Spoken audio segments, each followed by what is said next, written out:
Munene uria nowe muhotani wa mahenya ma Bristol Half Marathon ahotire ihenya ria andu agima ria kilomita 10 mwena-ini wa arume na dakika 30 na sekunde 55 akirumirwo ni Vincent Rotich na Kennedy Cheselek oya namba 3.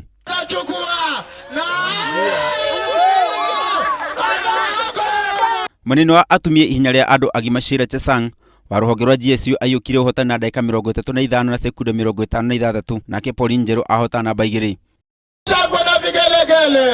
Wa kwanza ndio huyo na mali. Ihenyainĩ rĩa andũ ethĩ rĩa airĩtu Bansi Muthoni kuma Kirinyaga ahotire Elizabeth Njeri na Faith Wanjiru arĩa maiyũkire namba 2 na 3.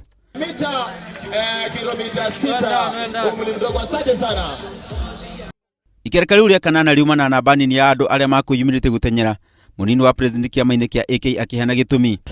But the main reason which I think has barred the men athletes from coming is that we are slotted next weekend to be for the counties. We will be having cross-country county competitions all over the country, and athletes cannot run this weekend and the next weekend as such. Mahenya maya maharagĩrio o mwaka nĩ kĩama kĩa mahenya gũkũ bũrũri-inĩ na rĩu nĩ manyihĩtio kuma kilomita 12 nginya 10. Ngiriboto-inĩ Royal TV njĩtagwo Simon Macharia wa Wangũi.